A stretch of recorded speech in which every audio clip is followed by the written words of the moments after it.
जय हिंद साथियों, नमस्कार। क्या हालचाल आप सभी के। आज से रेलवे ग्रुप डी के पेपर चालू हो रहे हैं और उसके एनालिसिस के आधार पर हम बहुत जल्दी अगली क्लासेस को लेके आएंगे। अगर आप भी रेलवे ग्रुप डी की तैयारी कर रहे हैं तो पूरी क्लासेस को अंत तक ज़रूर देखिए और प्ले लिस्ट की सारी क्लासेस को देखकर आप पेपर देने जाइए, आपका डेफिनेटली फ़ायदा होने वाला है। तो चलिए दोस्तों, शुरू करते हैं बिना समय गवाए आज का हमारा पहला क्वेश्चन। एक संख्या का 50% उस संख्या के 4/5वें भाग से 21 कम है तो संख्या ज्ञात कीजिए। क्या ज्ञात करना है? संख्या ज्ञात करना है। हमने मान ली एक संख्या और एक संख्या का 50% मतलब 1/2 उस संख्या के 4/5 से कितना कम है? 21 कम है।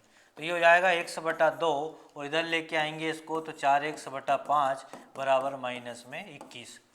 5 का गुणा x से करेंगे 5x, 2 का गुणा 4 से करेंगे तो 4 दूनी 8x बटे में 5 दूनी 10 बराबर माइनस का 21। आप एलसीएम लेके भी सॉल्व कर सकते हैं।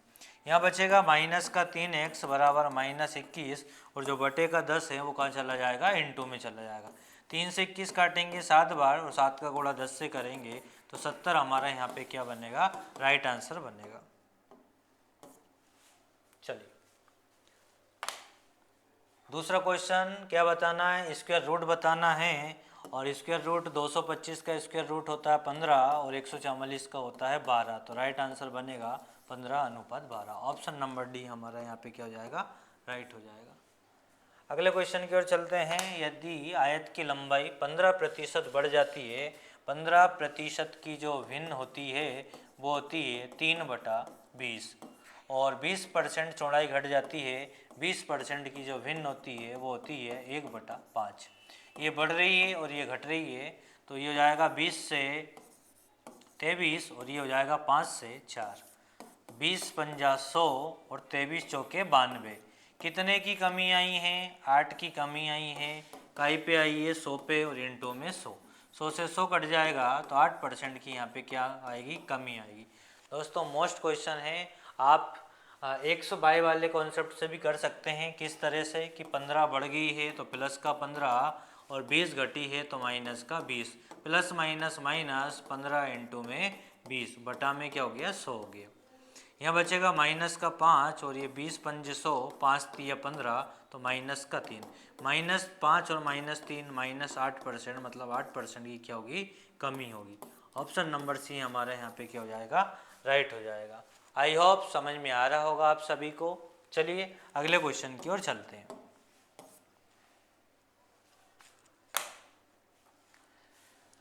यदि पहली संख्या का 25% दूसरी संख्या के 50% का 3 गुना है तो पहली संख्या और दूसरी संख्या का अनुपात ज्ञात कीजिए। यहाँ बोला गया है पहली संख्या का 25% और दूसरी संख्या हम मान लेते हैं बाय का 50% का 3 गुना है। पहली संख्या का 25% दूसरी संख्या के 50% का 3 गुना है। सोल्व करते हैं। 100 से 100 कट जाएगा, 25 दूनी 50। x बराबर हो जाएगा आपका 6 बाय, तो x बटे बाय बराबर हो जाएगा 6/1। तो अनुपात क्या हो जाएगा? अनुपात हो जाएगा 6:1। ऑप्शन नंबर बी हमारा यहाँ पे क्या हो जाएगा? राइट हो जाएगा। एक मनी बैग में क्रमशः 1 रुपये, 5 रुपये, 10 रुपये के सिक्के 3, 5, 7 के अनुपात में हैं। यदि उस बैग में कुल राशि 980 रुपये है तो 10 रुपये के सिक्कों की संख्या ज्ञात कीजिए। जब भी सिक्कों वाला कॉन्सेप्ट है हमें क्या याद रखना है? पहचान में अनुपात का गुणा करेंगे तो राशि मिलेगी। यहाँ पहचान क्या है? 1 रुपये है, 5 रुपये है और 10 रुपये। पहचान में अनुपात है 3, 5 और 7। गुणा करेंगे तो क्या मिलेगी? राशि मिलेगी। तो ये हो जाएगा 3 और ये हो जाएगा 25 और ये हो जाएगा आपका कितना? 70। 70 और 25 हो गया आपका 95। 95 और 3 ऐड करेंगे तो 98। तो टोटल राशि कितनी हो रही है? 98 हो रही है। क्वेश्चन में टोटल राशि जो हमें दी गई है वो कितनी दी गई है? 980 दी गई है। इस 98 से कितने गुना ज़्यादा है? 10 गुना ज़्यादा है। तो सारे जो सिक्के हैं वो अनुपात कितना गुना ज़्यादा होंगे? 10 गुना ज़्यादा होंगे। तो 10 रुपये के सिक्कों की संख्या हमें बतानी है। 10 रुपये के सिक्कों की संख्या का अनुपात कितना है यहाँ पे 7। तो 7 का हम 10 गुना करेंगे तो कितना आएगा 70 आएगा। तो ऑप्शन नंबर बी हमारा यहाँ पे क्या हो जाएगा राइट हो जाएगा। चलिए, ए बी के मुकाबले 2 गुनी तेजी से कार्य करता है। दोनों मिलकर किसी कार्य को 12 दिन में करते हैं। ए बी के मुकाबले 2 गुनी तेजी से कार्य करता है। बी का हम मान लेते हैं 1, तो ए का हो जाएगा हमारा 2। और दोनों मिलकर कितना काम कर रहे हैं, दोनों मिलकर 1 और 2 3 काम कर रहे हैं। दोनों मिलकर 12 दिन में किसी कार्य को समाप्त कर लेते हैं। तो टोटल काम कितना हो गया, टोटल काम हो गया 36। पूछा है कि बी अकेले उस कार्य को कितने दिनों में पूरा करेगा। तो बी की क्षमता क्या है, बी की क्षमता 1 है, तो 1 से हम भाग दे देंगे तो कितने दिन लगेंगे उसे 36 दिन लगेंगे। तो राइट आंसर क्या हो जाएगा, राइट आंसर हो जाएगा ऑप्शन नंबर सी। चलिए, एक फर्म में पुरुष और महिला का अनुपात 4:5 था। फर्म में पुरुषों की संख्या में 80% तथा महिलाओं की संख्या 60% की बढ़ोतरी करने पर निश्चय किया तो फर्म के पुरुष और महिला सदस्यों का अनुपात ज्ञात करें। कई तरीके इस क्वेश्चंस के भी हैं, जैसा भी आपको अच्छा लगे कर सकते हैं आप। अनुपात क्या है 4:5, तो हम पुरुष का अनुपात ले लेते हैं 4 और महिला का कितना दिया है 5। 80% की वृद्धि हुई तो ये हो जाएगा आपका 180/100 और महिलाओं की संख्या में 60% की वृद्धि हुई तो ये हो जाएगा हमारा 160/100। अनुपात ही बताना है इसलिए दिक्कत वाली बात है नहीं। 100 से 100 चला गया, 0 से 0 चला गया और 4 से 16 काटेंगे तो ये 4 बार और 2 से काट लेते हैं 2 दूनी 4 और ये 9 बार। तो 9:5 दूना 10, तो 9:10 हमारा यहाँ पे क्या हो जाएगा राइट आंसर हो जाएगा। ऑप्शन नंबर सी हमारा यहाँ पे क्या बनेगा राइट बनेगा।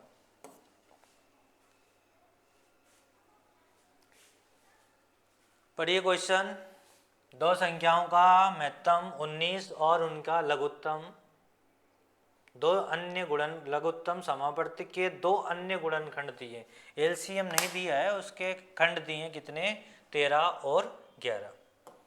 देखिए, जब भी आपको एलसीएम के टुकड़े दे दें, गुणनखंड दे दें, तो सीधा सा कॉन्सेप्ट है, उनमें आप एचसीएफ का गुणा कर देंगे तो आपको क्या मिल जाएगी संख्या मिल जाएगी। तो यहाँ दिया एचसीएफ कितना 19 का गुणा कर देना है दोनों तरफ तो हमें क्या मिल जाएगी संख्या मिल जाएगी। तो यहाँ तो बनेगी छोटी संख्या, क्योंकि हमसे क्या पूछा है उन दोनों संख्याओं में से बड़ी संख्या कौन सी है, तो बड़ी संख्या हमारी ये वाली होगी। 9 तिया 27, पीछे 7 का है, एक ही ऑप्शन में पीछे 7 है, तो 247 हमारा क्या हो जाएगा राइट आंसर हो जाएगा। क्या करना है आपको, जो भी गुणनखंड दिए हैं उसमें आप एचसीएफ का गुणा करेंगे तो आपको क्या मिल जाएगी संख्याएं मिल जाएंगी।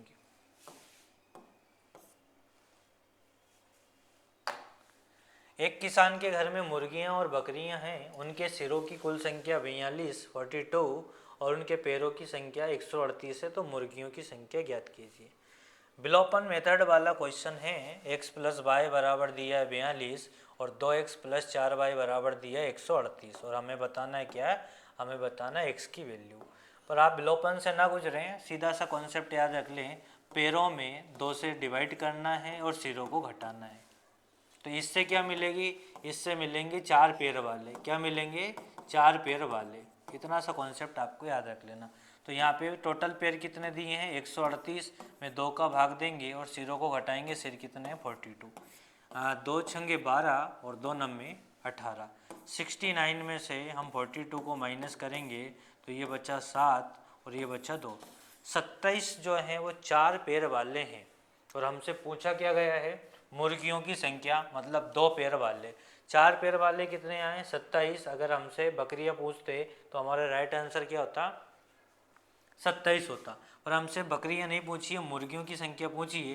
तो टोटल कितने थे, टोटल थे 42, जिसमें से 4 पैर वाले कितने हैं 27। तो 27 हम माइनस कर देंगे तो ये बचेगा 5, ये बचेगा 1।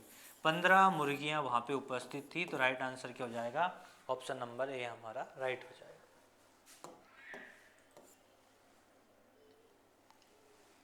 चलिए पढ़िए अगले क्वेश्चन को।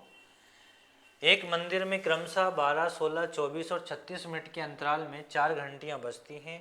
यदि उन्हें 6 बजे से निरंतर अंतराल पर बजाना शुरू किया जाए तब वे दोबारा कब एक साथ बजेंगी। 6 बजे वो बजना स्टार्ट हुई थी 6 बजे, और जिसके बाद में 12, 16, 24 और 36 मिनट के अंतराल में वो बजी। आपको ऐसा समय दोबारा बताना है कि वो ऐसा समय कब आएगा जब सारी घंटियां एक साथ बजेंगी। तो ऐसे क्वेश्चंस को करने के लिए आपको क्या करना है, एलसीएम लेके जो समय ओरिजिनल समय था उस समय में वो जोड़ देना है और आपका राइट आंसर आ जाएगा। यहाँ पे हम 12, 16, 24 और 36 का एलसीएम लेंगे तो 72 इससे कटेगा, इससे कटेगा, 16 से नहीं कटेगा, तो 72 का दुगना होता है 144। तो एलसीएम किया जाएगा 144 मिनट। अगर आपको एलसीएम लेने में प्रॉब्लम है तो आप इस तरह से एलसीएम ले सकते हो 12, 16, 24 और 36। तो एलसीएम क्या आएगा आपका 144 मिनट।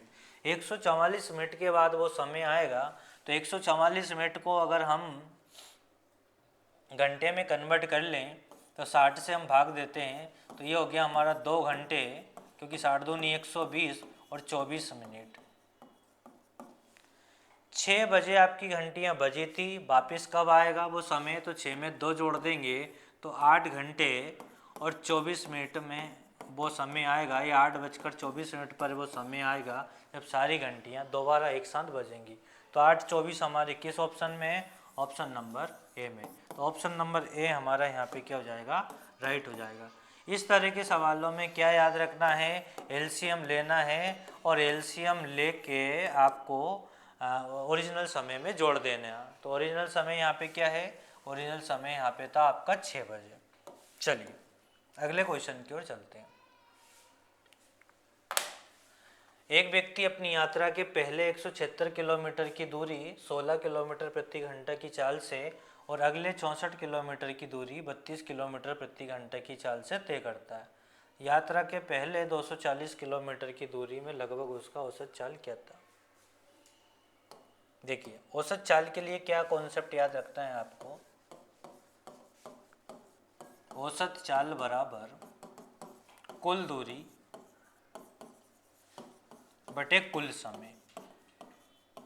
तो यहाँ कुल दूरी हमें कितनी दी है 240, और समय हम निकाल लेते हैं।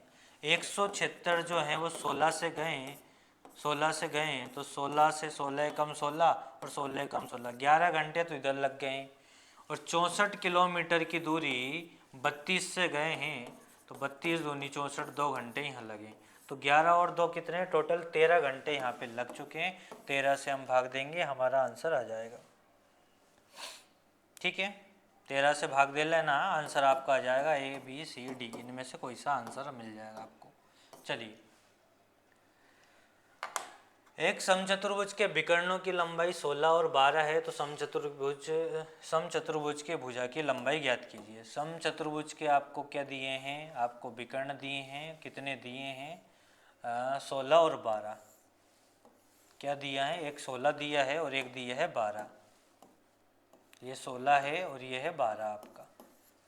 तो आपको क्या लगा बताना है, एक भुजा की लंबाई।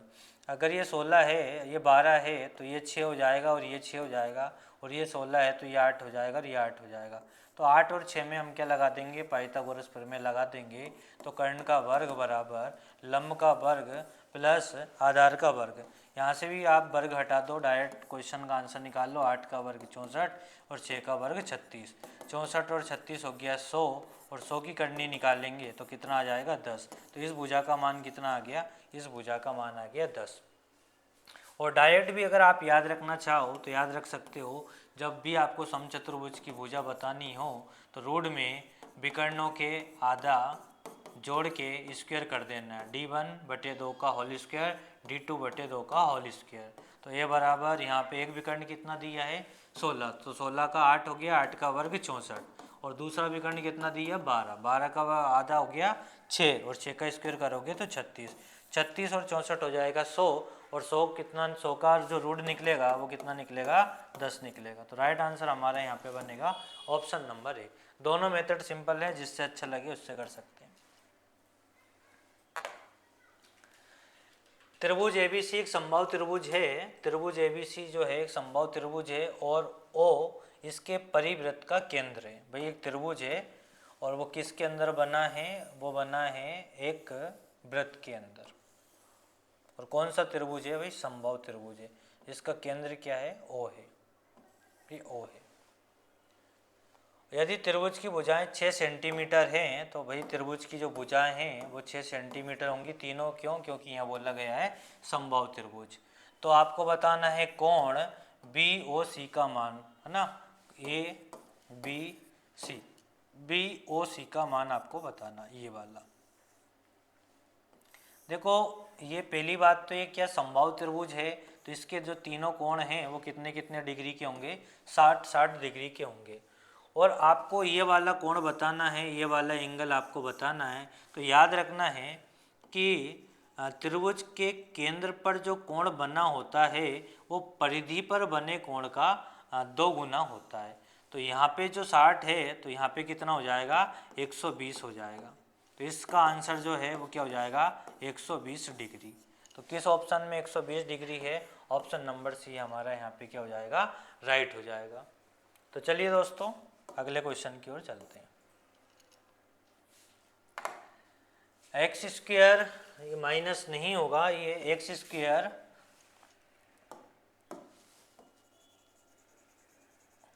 Plus Y square plus 7x plus 4y plus 9 बराबर 0 की त्रिज्या ज्ञात कीजिए। यहाँ थोड़ी सी तुलना करना पड़ेगी आपको समीकरण से। X square plus Y square plus 2f(x) plus 2gx plus 2f(y) plus c बराबर 0। तो यहाँ पे 2gx की वैल्यू दी है 7x, तो x से x कट जाएगा तो g की वैल्यू हो जाएगी 7/2। इसी तरह हम 2f(y) की तुलना करेंगे किससे, 4y से। तो y से y कट जाएगा, 2 से 4 2 बार कट जाएगा, तो f बराबर जो है वो कितना आ जाएगा, 2 आ जाएगा। और c की वैल्यू हमें यहाँ कितनी दी है, c की वैल्यू दी है हमें 9। तो वृत्त की त्रिज्या का जो सूत्र होता है वो होता है √g² plus F square minus का c। तो यहाँ g की जो वैल्यू दी गई है वो 7/2 दी है, तो 7/2 का स्क्वायर करेंगे तो 49/4, और f का स्क्वायर करेंगे तो 2 का स्क्वायर 4 माइनस का c कितना दिया है हमें, c दिया है 9/1 कर देंगे। एलसीएम लेंगे तो एलसीएम आएगा 4 और ये हो जाएगा आपका 49 प्लस 4 चौके 16 और 9 चौके 36। और सोल्व कर लेंगे, 4 का तो निकल जाएगा बाहर 2, और 49 और 16 जोड़ेंगे तो 49 और 1 हो गया 50, और 65 में से 39 जाएगा तो बचेगा 29। क्या बचेगा, 29। और काई में बचेगा रूट में, तो रूट 29 बटा में क्या आ जाएगा, 2 आ जाएगा। किस ऑप्शन में है हमारा रूट 29/2, यहाँ पे रूट लगा लेना, रूट 29/2, ऑप्शन नंबर सी हमारा यहाँ पे क्या बनेगा, राइट बनेगा। और अगर आपको ये सवाल बहुत आसान तरीके से करना है तो इस तरह के क्वेश्चंस में आपको एक कॉन्सेप्ट याद रख लेना है, उस कॉन्सेप्ट से क्वेश्चन आप सोल्व कर सकते हैं।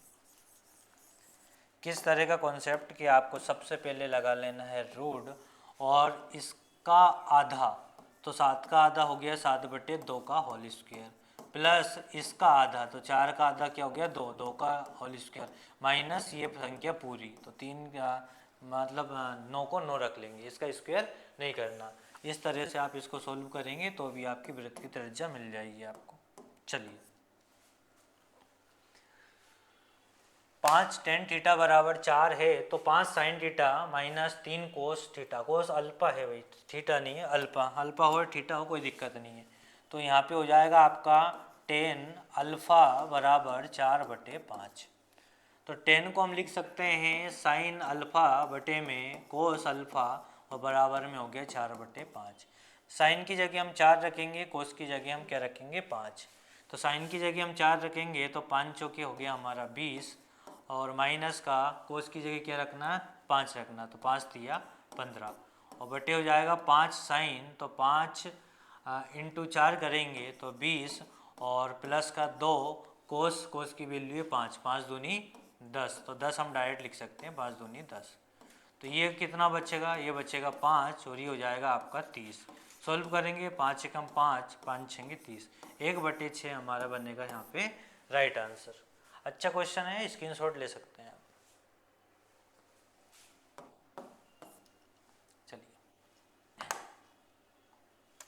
यदि एक पाई आरेख में किसी वृत्तखंड का कोण 135 डिग्री है तो ये पाई आरेख के बराबर होगा।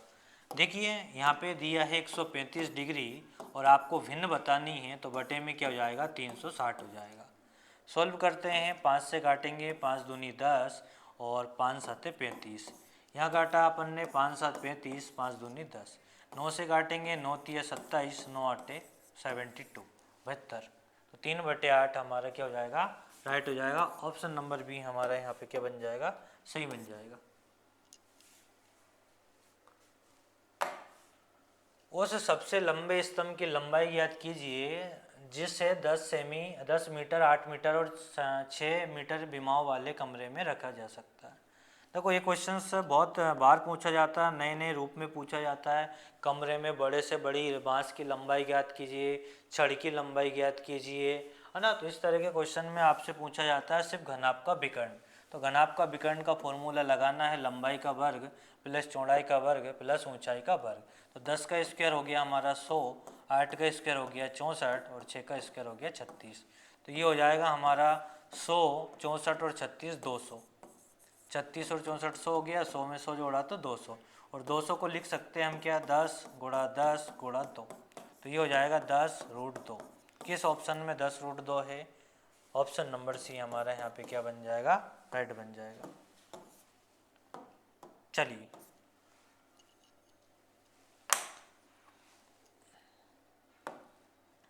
यदि बहुपद 9x की पावर 5 बाई स्क्वायर और z की पावर r, ये थोड़ा सा बड़ा कर लेना, z की पावर r की कोटि 15 है तो r का मान ज्ञात कीजिए। सारी कोटि को जोड़ देना है, 5 + 2 + r और कितनी दी है, 15 दी है। 5 और 2 7 + r बराबर 15, तो r बराबर हो जाएगा 15 - 7, तो r की वैल्यू कितनी हो जाएगी, r की वैल्यू 8 जाएगी। ऑप्शन नंबर सी हमारा यहाँ पे क्या हो जाएगा, राइट हो जाएगा। बहुत अच्छा क्वेश्चन है। दिए गए चार्ट के अनुसार किस वर्ष में स्टोर बी की बिक्री 13 लाख से ज़्यादा है। नोट बिक्री के आंकड़े लाखों रुपए में है। वाह, यहाँ आप देख पा रहे होंगे कि ये स्टोर ए है, ये स्टोर क्या है, ये स्टोर ए है, ये स्टोर बी है और ये स्टोर सी है। और पूछा गया है कि स्टोर बी की बिक्री 13 लाख से ज़्यादा है। किस वर्ष स्टोर बी की बिक्री 13 लाख से ज़्यादा है। तो आपको देखना क्या है, स्टोर ए और स्टोर बी और स्टोर सी। तो स्टोर बी जो है यहाँ तो 13 लाख ही है, यहाँ तो 13 से कम है, तो तीसरा ईयर तो हो नहीं सकता। तो यहाँ जो है, यहाँ जो है वो क्या है, 14 है। इन दोनों में क्या है, 14, और हमें देखना क्या था, 13 लाख से अधिक। तो वर्ष एक हमारा यहाँ पे क्या बनेगा, राइट आंसर बनेगा। ऑप्शन नंबर सी हमारा यहाँ पे क्या हो जाएगा, राइट हो जाएगा। क्यों, क्योंकि बोला गया है कि किस वर्ष में स्टोर बी की बिक्री 13 लाख से ज़्यादा है। और स्टोर बी की अगर अपन बिक्री देखें यहाँ पे, स्टोर बी क्या है, स्टोर बी ये वाला जो है, ये वाला जो है वो स्टोर बी है। तो ये जो है वो स्टोर बी है, ये स्टोर बी है और ये भी क्या है, स्टोर बी है। अब बी की बिक्री यहाँ देखें तो बी में 12 साल है, सेकेंड ईयर में, थर्ड ईयर में 8, मतलब 12 साल नहीं 12 लाख है, और फर्स्ट ईयर में है, थर्ड ईयर में है 8 लाख। तो हमें बताना 13 लाख से अधिक, तो 13 लाख से अधिक सिर्फ यहाँ है 14 लाख। तो ऑप्शन कौन सा सही होगा, ऑप्शन होगा हमारा first year. Option number A हमारा, मतलब ऑप्शन नंबर सी हमारा सही होगा। सिर्फ पहला वर्ष ऐसा है जिसमें जो बिक्री है वो 13 लाख से अधिक है, बाकी का इसमें कम है, इसमें भी कम है, इसमें 12 लाख है, इसमें 8 लाख है। तो राइट आंसर कौन सा होगा हमारा, एक वर्ष होगा। चलिए यहाँ दिया गया है वर्ष 2015 में कपड़ों का कुल उत्पादन 1,50,000 टन है। तो 2015 में सेटिन में कुल कितने कपड़े का उत्पादन हुआ। कॉटन दिया है, वुलन दिया है, सेटिन दिया है हमें कितना परसेंट, 5%। सिंपल सा क्वेश्चन, 5% निकाल लेना है। किसका निकाल देना है? 1,50,000 का क्या निकाल देना है? 5% निकाल देना। 2 जीरो से 2 जीरो, 15×5 75, और पीछे कितनी जीरो हो जाएंगी? 2 जीरो हो जाएगी। 7,500 हमारा क्या बन जाएगा? आंसर बन जाएगा। बहुत सुंदर क्वेश्चन है। इस तरह के क्वेश्चंस पेपर में देखने को जरूर मिलते हैं।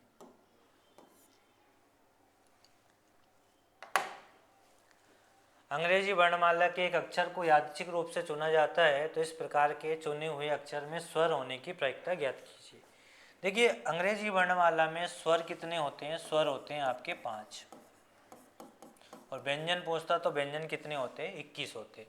अब कितने अक्षर चुने जाते हैं? इस प्रकार चुने गए में स्वर होने की एक अक्षर चुना जाता है, सिर्फ एक चुना जाता है, तो एक के लिए तो हम डायरेक्ट 5 ही लिख देंगे। और टोटल अंग्रेजी वर्णमाला में कितने होते हैं? 26 होते हैं। तो सिंपल सा आंसर बनेगा हमारा 5/26। आई होप समझ में आप सभी को आ रहा होगा। चलिए, 3x + 2y, 3x - 2y बराबर 5:3 हो तो x अनुपात y बताना। x और y की वैल्यू निकाल लिए। तो ये हो गया हमारा 3x + 2y बटे 3x - 2y बराबर 5/3। क्रॉस गुणा करेंगे हम। 3 तिया 9x, 3 दूनी 6y, 5 तिया 15x और 5 दूनी 10y। तो ये हो जाएगा आपका 9x, 15x इधर आएगा तो माइनस का 6x, और ये हो जाएगा आपका 6x उधर जाएगा तो माइनस का हो जाएगा 10 और 6 16y। सोल्व करें, 2 तिया 6 और 2 8 16, माइनस से माइनस हट जाएगा तो x/y बराबर हो जाएगा 8/3। क्या हो जाएगा? 8/3। किस ऑप्शन में 8/3 है भाई? ऑप्शन नंबर डी हमारा यहाँ पे क्या हो जाएगा? राइट हो जाएगा।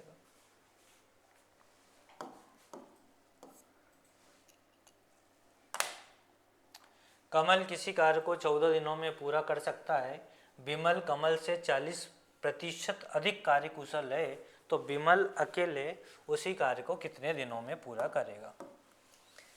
भाई, विमल कमल से 40% को सोल्व करेंगे तो आएगा 20 दूनी 40, 20 पंजे 100। कमल से, तो कमल यहाँ कितना हो गया? कमल हो गया हमारा 5, और विमल अधिक है तो विमल हो जाएगा 7। ठीक है। कमल किसी कार्य को 14 दिनों में पूरा करता है। कमल किसी कार्य को 14 दिनों में, तो 14 × 5 करेंगे, टोटल काम कितना आ गया? टोटल काम आ गया 70। तो पूछा गया है विमल अकेले उस कार्य को कितने दिनों में समाप्त करेगा। तो विमल की कार्य क्षमता कितनी है? 7। 7 से हम भाग दे लेंगे तो 10 दिन हमारा क्या बन जाएगा? आंसर बन जाएगा। ऑप्शन नंबर सी हमारा यहाँ पे क्या हो जाएगा? राइट हो जाएगा। चलिए दोस्तों, अगले क्वेश्चन की ओर। 72 किलोमीटर प्रति घंटा की चाल से जा रही एक 600 मीटर लंबी रेलगाड़ी एक 400 मीटर लंबे प्लेटफॉर्म होगा भाई, वहाँ सही कर लेना, उसे क्या कर लेना? वहाँ पे प्लेटफॉर्म कर लेना को कितने समय में पार कर जाएगी?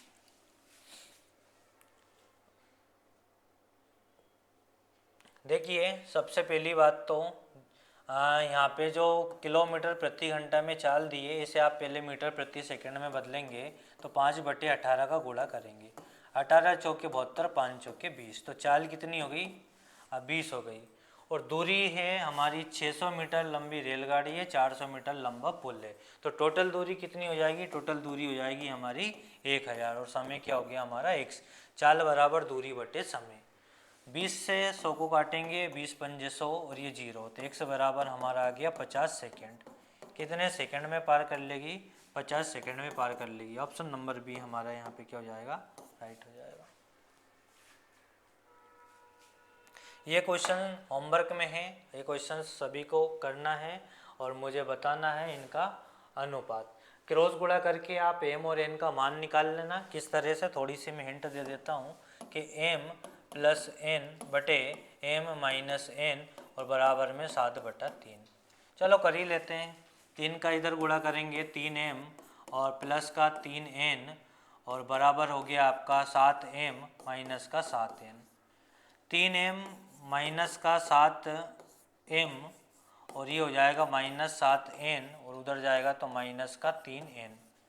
तो यहाँ बचेगा आपका -4n और यहाँ हो जाएगा आपका माइनस माइनस प्लस, पर चिन्ह का आएगा माइनस का, 7 और 3 10n, माइनस से माइनस कट जाएगा, 2 दूनी 4, 2 पंजे 10। तो ये हो जाएगा आपका m बटा n, तो 5/2। तो m की वैल्यू कितनी आई है? 5 आई है, n की वैल्यू आई है 2। यहाँ रखोगे आप, 5 का क्यूब हो गया आपका 125, 5 का क्यूब हो गया आपका 125 और n का क्यूब, तो 2 का क्यूब हो गया आपका 8। 125 और 8 जो जोड़ोगे तो आपका हो जाएगा 133। कितना हो जाएगा? 133। और 125 में से 8 घटा लोगे क्योंकि यहाँ लगा है माइनस, तो बचेगा 117। तो ऑप्शन नंबर ए हमारा यहाँ पे क्या हो जाएगा? राइट हो जाएगा। तो आज की क्लास में हमारे इतने ही क्वेश्चन थे। और रेलवे ग्रुप डी की जब भी आप पेपर देने जाओ रेलवे ग्रुप डी की, तो हमारी 11 क्लासेस अभी हमने कंप्लीट करी है। प्ले लिस्ट में आपको पूरी क्लासेस मिल जाएंगी, सारी क्लासेस देखकर ज़रूर जाइए। और आज से हम एनालिसिस के आधार पर चीज़ें देखेंगे, बच्चों से बातचीत करेंगे, किस प्रकार के क्वेश्चंस पेपर में पूछे जा रहे हैं, उसी के आधार पर अगली क्लासेस हम जल्दी लेके आएंगे। चैनल को सब्सक्राइब कीजिए, सेंड कीजिए अपने दोस्तों तक और लाइक ज़रूर कीजिए। मिलते हैं अगली क्लास में। जय हिंद, जय भारत।